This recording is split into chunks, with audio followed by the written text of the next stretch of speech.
ಶಿವಮೊಗ್ಗದಲ್ಲಿ ಮಾತೃವಾತ್ಸಲ್ಯ ಮದರ್ ಹಾಗೂ baby care ಆಸ್ಪತ್ರೆಯು February 4ರಂದು ಆರಂಭಗೊಳ್ಳಲಿದೆ. ಈ ಹಿನ್ನೆಲೆಯಲ್ಲಿ ಮಾಜಿ ಉಪಮುಖ್ಯಮಂತ್ರಿಗಳಾದ KS ಈಶ್ವರಪ್ಪನವರು ಪತ್ರಿಕಾಗೋಷ್ಠಿಯಲ್ಲಿ ಮಾಹಿತಿ ನೀಡಿದ್ದಾರೆ. ನಂದೊಂದು ಆಸೆ ಇತ್ತು, ಅವರಿಗೆ ಮನವಿ ಮಾಡಿದ್ದೀನಿ. ಏನು ಹೊರ ರೋಗಿಗಳು ಬರ್ತಾರೆ ಅವರಿಗೆ ಉಚಿತವಾಗಿ ಸೇವೆ ಮಾಡಬೇಕು ಅಂತ, ಅದಕ್ಕೆ ಎಲ್ಲರೂ ಒಪ್ಪಿದ್ದಾರೆ. ಹೊರ ರೋಗಿಗಳು ಮಾತ್ರ ಉಚಿತ ಸೇವೆ ಇಲ್ಲಿರುತ್ತೆ. ಉಳಿದಿದ್ದೆಲ್ಲವೂ ಕೂಡ ಎಲ್ಲ ತಜ್ಞ ವೈದ್ಯರು, ವಿಶೇಷವಾಗಿ ಹೆರಿಗೆ ಇರ್ಬೋದು, ಹೆಣ್ಮಕ್ಳ ಸಮಸ್ಯೆಗಳ ಬಗ್ಗೆ ಇರ್ಬೋದು, ಮಕ್ಕಳ ಸಮಸ್ಯೆ ಇರ್ಬೋದು, ಇದ್ರ ಬಗ್ಗೆ ಎಲ್ಲ ಕೂಡ ವಿಶೇಷವಾದ ಒಂದು ಸೇವೆ ಮಾಡಬೇಕು ಅನ್ನೋಂಥ ಉದ್ದೇಶದಿಂದ ಈ ಆಸ್ಪತ್ರೆ ಆರಂಭ ಆಗ್ತಾಯಿದೆ. ಇದರ ಪೂರ್ಣ ಲಾಭವನ್ನು ಶಿವಮೊಗ್ಗ ಜಿಲ್ಲೆ ಸುತ್ತಮುತ್ತಲು ಜಿಲ್ಲೆಯ ಜನ ಬಳಸ್ಕೋತಾರೆ ಅಂತ ವಿಶ್ವಾಸ ನನಗಿದೆ. ಕನ್ಸಲ್ಟೇಷನ್ ಯಾರು ಒಳಗೆ ಬರ್ತಾರಲ್ಲ, ನಮ್ಮ ಹತ್ರ ಫಸ್ಟ್ ಟೈಮ್ ತೋರಿಸ್ಲಿಕ್ಕೆ ಬಂದವರು ಅಥವಾ ಸೆಕೆಂಡ್ ಮತ್ತೆ ಬಂದವರು, ಆ ಕನ್ಸಲ್ಟೇಷನ್ ಫೀಸು ಫುಲ್ ಫ್ರೀ. ಮಕ್ಕಳಿಗಾಗಲಿ ತಾಯಂದಿರಿಗಾಗಲಿ ಅದು ಫುಲ್ ಫ್ರೀ. ಮತ್ತು ನಾವು ಏನು ಹೆರಿಗೆ ಮಾಡಿಸ್ತೀವಿ ಅಥವಾ ಆಪ್ರೇಷನ್ ಏನು ಮಾಡ್ತೀವಲ್ಲ, ಕನ್ಸಿಡ್ರಬಲಿ ಅದು ತುಂಬ ಕಮ್ಮಿ ರೇಟಲ್ಲಿ ಮಾಡ್ತಾಯಿದ್ದೀವಿ. ನಾವು ಮೊನ್ನೆ ಒಂದು ತರೀಕೆರೆ ಪೇಷೆಂಟು ಒಂದು ಕ್ಯಾನ್ಸರ್ ಇತ್ತು ಅವ್ರಿಗೆ ನಾವು ಇಲ್ಲಿ ಬಂದರೂ ನಮ್ದು ಇನ್ನೂ OT ರೆಡಿಯಾಗಿರಲಿಲ್ಲ ಅಂತ ನಾವು ಮೆಟ್ರೋದಲ್ಲಿ ಮಾಡಿದ್ವಿ. ಬರೀ 40,000ಕ್ಕಾಯಿತು. ಅದು ಹೆಚ್ಚು ಕಮ್ಮಿ 1.5 ಲಕ್ಷ ಆಗುವಂಥದ್ದು ನಾವು ಬರೀ 40,000ಕ್ಕೆ ಮಾಡಿದ್ವಿ. ಹಾಗಾಗಿ ಹೋಲಿಸ್ಕೊಂಡ್ರೆ ಶಿವಮೊಗ್ಗ ಜಿಲ್ಲೆಗೆ ಯಾವುದೇ ಪ್ರೈವೇಟ್ ಹಾಸ್ಪಿಟ್ಲ್ ಹೋಲಿಸ್ಕೊಂಡ್ರೆ ಇಲ್ಲಿ ಪ್ರೈಸ್ ತುಂಬಾ ಕಮ್ಮಿಯಲ್ಲಿ ಮಾಡ್ತಾಯಿದ್ದೀವಿ. ಇತ್ತೀಚಿನ ದಿನಗಳಲ್ಲಿ ಕ್ಯಾನ್ಸರ್ ರೋಗಿಗಳ ಸಂಖ್ಯೆ ಗಣನೀಯವಾಗಿ ಹೆಚ್ಚಾಗುತ್ತಿದೆ. ಸಾರ್ವಜನಿಕರಲ್ಲಿ ಇದರ ಬಗ್ಗೆ ಅರಿವು ಮೂಡಿಸಲು ಪ್ರತಿ ವರ್ಷ ಫೆಬ್ರವರಿ 4ರಂದು ವಿಶ್ವಾದ್ಯಂತ ಕ್ಯಾನ್ಸರ್ ದಿನಾಚರಣೆ ಆಚರಿಸಲಾಗುತ್ತದೆ. ಈ ಹಿನ್ನೆಲೆಯಲ್ಲಿ ಶಿವಮೊಗ್ಗ ನಗರದ ಸಹ್ಯಾದ್ರಿ ನಾರಾಯಣ ಮಲ್ಟಿ ಸ್ಪೆಷಾಲಿಟಿ ಆಸ್ಪತ್ರೆಯಿಂದ ಕ್ಯಾನ್ಸರ್ ಜಾಗೃತಿ ಸಪ್ತಾಹ ಎಂಬ ವಿನೂತನ ಕಾರ್ಯಕ್ರಮವನ್ನು ಫೆಬ್ರವರಿ 5ರಿಂದ 10ರವರೆಗೆ ಆಯೋಜಿಸಲಾಗಿದೆ. ಈ ಬಗ್ಗೆ ಆಸ್ಪತ್ರೆಯ ವೈದ್ಯರು ಪತ್ರಿಕಾಗೋಷ್ಠಿ ನಡೆಸಿ ಮಾಹಿತಿ ನೀಡಿದ್ದಾರೆ. ಈ ಕ್ಯಾನ್ಸರ್ನ ಚಿಕಿತ್ಸೆಗೆ ಅನೇಕ ದಾರಿಗಳಿವೆ. ಸರ್ಜರಿ ಮಾಡ್ಬೋದು, ಅಥವಾ ರೇಡಿಯೇಷನ್ ಅಂತ ರೇಡಿಯೋಥೆರಪಿ ಕೊಡ್ಬೋದು, ಅಥವಾ ಮೆಡಿಸಿನ್ಗಳಿಂದ ಔಷಧಿಗಳಿಂದ ನಾವು ಕ್ಯಾನ್ಸರ್ನ ಟ್ರೀಟ್ ಮಾಡ್ಬೋದು. ಅದಕ್ಕೆ ನಾವು ಮೆಡಿಕಲ್ ಆಂಕಾಲಜಿ ಅಂತ ಹೇಳ್ತೀವಿ.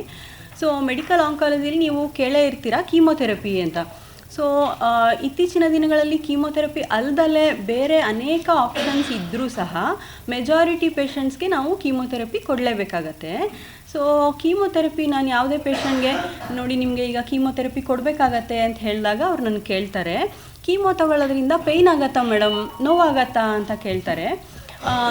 ಪೇಷಂಟ್ ರೋಗಿ ಅಥವಾ ಅವರ ಫ್ಯಾಮಿಲಿ ಮೆಂಬರ್ಸ್ಗೆ ಪೇಷಂಟ್ಸು ಕೀಮೋ ತಗೊಂಡು ನೋವಿಂದ ನರಳೋದನ್ನು ಯಾರೂ ಇಷ್ಟಪಡೋದಿಲ್ಲ. ಸೊ ಇತ್ತೀಚಿನ ದಿನಗಳಲ್ಲಿ ನಾವು ಪೇಯ್ನ್ಲೆಸ್ ಕೀಮೋಥೆರಪಿ ಅಂತ ಮಾಡ್ತಾಯಿದ್ದೀವಿ. ಸೊ ಕೀಮೋ ಅಂದರೆ ಕೆಮಿಕಲ್ಸು. ಸೊ ನಾವು ಕೀಮೋಥೆರಪಿನ ರಕ್ತನಾಳಗಳಿಂದ ಕೊಟ್ಟಾಗ ಅದು ಇರಿಟೇಷನ್ ಮಾಡೋವಂಥ ಸ್ವಭಾವ ಹೊಂದಿರುತ್ತೆ. ಸೊ ಯಾವಾಗ ರಕ್ತನಾಳಗಳಿಗೆ ಇರಿಟೇಷನ್ ಆಗುತ್ತೆ ಅಲ್ಲಿ ಪೇಯ್ನ್ ಆಗುತ್ತೆ, ಮತ್ತು ರಕ್ತನಾಳಗಳು ಬ್ಲಾಕ್ ಆಗುತ್ತೆ. ಮುಂದೆ ಅದೇ ರಕ್ತನಾಳಕ್ಕೆ ನಾವು ಮತ್ತೆ ಇಂಜೆಕ್ಷನ್ನು ಕೊಡೋಕ್ಕಾಗೋದಿಲ್ಲ. ಮತ್ತು ಪ್ರತಿ ಕೀಮೋಥೆರಪಿಗೆ ಮುಂಚೆನೂ ನಾವು ಅನೇಕ ರಕ್ತ ಪರೀಕ್ಷೆಗಳನ್ನ ಮಾಡಬೇಕಾಗತ್ತೆ ಮಾನಿಟ್ರಿಂಗ್ಗೋಸ್ಕರ. ಸೊ ಅನೇಕ ಪ್ರಿಕ್ಗಳು ಅಂದರೆ ಪೇಷಂಟ್ಸ್ಗೆ ನಾವು ಕೆಲವ್ರಿಗೆ ಡೈಲಿ ಕೀಮೋ ಕೊಡ್ತೀವಿ, ಕೆಲವ್ರಿಗೆ ವಾರಕ್ಕೊಮ್ಮೆ ಕೊಡ್ತೀವಿ, ಕೆಲವ್ರಿಗೆ 3 ವಾರಕ್ಕೊಮ್ಮೆ ಕೊಡ್ತೀವಿ. ಸೊ ಈ ಪದೇ ಚುಚ್ಚೋದನ್ನು ತಪ್ಪಿಸೋದಕ್ಕೆ ನಾವು ಪಿಕ್ ಲೈನ್ ಅಂತ ಹಾಕ್ತಾಯಿದ್ದೀವಿ. ಸೊ ಏನಿದು ನೋವು ರಹಿತ ಕೀಮೋಥೆರಪಿ ಹೇಗೆ ಅಂತಂದರೆ, ಒಂದು ಕ್ಯಾಥೆಟರ್ ಅಂದರೆ ಈ ನಳಿಕೆಯನ್ನು ನಾವು ಇನ್ಸರ್ಟ್ ಮಾಡೋದ್ರಿಂದ ಅವ್ರಿಗೆ ಸಪೋಸ್ ನಾವು 20 ಕೀಮೋಥೆರಪಿ ಕೊಡಬೇಕು ಅಂದ್ಕೊಂಡಿದ್ದೀವಿ ಅಥವಾ 25 ಕೀಮೋಥೆರಪಿ ಕೊಡಬೇಕು, ಅದಷ್ಟು ಎಂಟೈರ್ ಕೀಮೋಥೆರಪಿ ಏನಿದೆ ಅದು ಒಂದೇ ಪ್ರಿಕ್ಕಲ್ಲಿ ಒಂದೇ ಸತಿ ಪೇಷಂಟ್ಗೆ ಚುಚ್ಚಿ ದೇಹದ ದೊಡ್ಡ ರಕ್ತನಾಳಗಳಿಗೆ ಅದನ್ನ ಕೊಡ್ತೀವಿ. ಇದರಿಂದ ಕೀಮೋಥೆರಪಿ ತೊಗೊಂಡಾಗ ಪೇಯ್ನ್ ಆಗೋದು, ರಕ್ತನಾಳಗಳು ಬ್ಲಾಕ್ ಆಗೋದು, ಕೀಮೋ ಕೊಟ್ಟ ಜಾಗದಲ್ಲಿ ಬೊಬ್ಬೆ ಏಳೋದು, ಈ ಥರ ಕಾಂಪ್ಲಿಕೇಶನ್ಸ್ನ ನಾವು ಪ್ರಿವೆಂಟ್ ಮಾಡ್ಬೋದು. ಮತ್ತು ಕೀಮೋಥೆರಪಿಯ ಜರ್ನಿ ಅವ್ರದ್ದು ಏನಿದೆ ಅದು ನೋವು ಇಲ್ದಾಗೆ ಅದನ್ನ ಮ್ಯಾನೇಜ್ ಮಾಡ್ಬೋದಾಗಿದೆ. ಸೊ ಈ ಪಿಕ್ ಲೈನ್ ಅಂದರೆ ಎಲ್ಲರೂ ಹಾಕುವಂಥದ್ದಲ್ಲ, ಅದಕ್ಕೆ ಸ್ವಲ್ಪ ಎಕ್ಸ್ಪರ್ಟೀಸ್ ಬೇಕಾಗತ್ತೆ. ನಾವು ಅಲ್ಟ್ರಾಸೌಂಡ್ ಗೈಡೆಡ್ ಆಗಿ ಈ ಪಿಕ್ ಲೈನ್ನ ಅಳವಡಿಸ್ತೀವಿ. ಮತ್ತು ಅದನ್ನು ಮೇಂಟೈನ್ ಮಾಡೋಕ್ಕೂ ಸಹ ತುಂಬ ನುರಿತ ಟೀಮ್ ಏನಿದೆ ನರ್ಸಿಂಗ್ ಕೇರು ಬೇಕಾಗತ್ತೆ. ಸೊ ನಮ್ಮ ಸಹ್ಯಾದ್ರಿ ನಾರಾಯಣದಲ್ಲಿ ಇಂಥ ನುರಿತ ವೈದ್ಯರು ಮತ್ತು ನರ್ಸಿಂಗ್ ಕೇರು ಎರಡೂ ಸಹ ಇದೆ. ಇದರಿಂದ ನಮ್ಮ ಉದ್ದೇಶ ಏನು ಅಂದರೆ, ಈಗ ಪೇಷಂಟ್ಸ್ ಆಲ್ರೆಡಿ ಕ್ಯಾನ್ಸರಲ್ಲಿ ತುಂಬ ಸಫರ್ ಮಾಡ್ತಾ ಇರ್ತಾರೆ. ಸೊ ಅವರ ಜರ್ನಿ ಏನಿದೆ, ಕ್ಯಾನ್ಸರ್ ಜರ್ನಿ, ಅದು ನೋವುರಹಿತವಾಗಿ ಮಾಡೋವಂಥ ಒಂದು ಉದ್ದೇಶ ಇದೆ. ಸೊ ನಮ್ಮಲ್ಲಿ ಸಹ್ಯಾದ್ರಿ ನಾರಾಯಣ ಆಸ್ಪತ್ರೆಯಲ್ಲಿ ಕಾಂಪ್ರಿಹೆನ್ಸಿವ್ ಕ್ಯಾನ್ಸರ್ ಕೇರ್ ಇದು ಇನ್ನು ಸದ್ಯದಲ್ಲೇ ಕಂಪ್ಲೀಟ್ ಆಗಿ ಸ್ಟಾರ್ಟ್ ಆಗುವಂಥದ್ದಿದೆ. ಅದರಲ್ಲಿ ಅಂದರೆ 3 ಇಂಪಾರ್ಟೆಂಟ್ ಪಾರ್ಟ್ ಇರುತ್ತೆ ಕಾಂಪ್ರಿಹೆನ್ಸಿವ್ ಕ್ಯಾನ್ಸರ್ ಕೇರ್ ಅಲ್ಲಿ. ಒಂದು ಆಂಕೋ ಸರ್ಜರಿ, ಅದು ಈಗಾಗಲೇ ಇದೆ. ಆಮೇಲೆ ಡಾಕ್ಟರ್ ಅಪ್ಪಣ್ಣ ಅವರು ಈಗ ಮಾತಾಡಿದ್ರು, ಅವರು ಮೆಡಿಕಲ್ ಆಂಕಾಲಜಿಸ್ಟು. ಇನ್ನು ವಿಕಿರಣ ಅದು ಸದ್ಯದಲ್ಲೇ ಅದು ಆರಂಭವಾಗಲಿದೆ.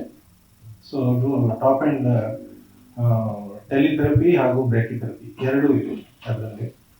ಸೊ ಅದೆರಡೂ ನಮ್ಮಲ್ಲಿ ಆರಂಭ ಆಗ್ತಾ ಇದೆ ಸದ್ಯದಲ್ಲೇ. ಸೊ ಅಲ್ಲಿ ಒಂದು ಕಾಂಪ್ರಿಹೆನ್ಸಿವ್ ಕ್ಯಾನ್ಸರ್ ಕೇರ್ ಕಂಪ್ಲೀಟ್ ಆಗುತ್ತೆ. ಕ್ಯಾನ್ಸರ್ ಅನ್ನೋದು ಮಲ್ಟಿ ಡಿಸಿಪ್ಲಿನರಿ ಟ್ರೀಟ್ಮೆಂಟ್, ಅಂದ್ರೆ ಬಹು ವಿಭಾಗದ ಟ್ರೀಟ್ಮೆಂಟ್ ಬೇಕಾಗುತ್ತೆ. ಅಂದ್ರೆ ಸರ್ಜಿಕಲ್ ಆಂಕಾಲಜಿಸ್ಟ್ ಬೇಕಾಗ್ತಾರೆ, ಮೆಡಿಕಲ್ ಆಂಕಾಲಜಿಸ್ಟ್ ಬೇಕಾಗ್ತಾರೆ, ರೇಡಿಯೇಷನ್ ಆಂಕಾಲಜಿಸ್ಟ್ ಬೇಕಾಗ್ತಾರೆ, ಇಂಟರ್ವೆನ್ಷನಲ್ ರೇಡಿಯೋಲಜಿಸ್ಟ್ ಬೇಕಾಗ್ತಾರೆ.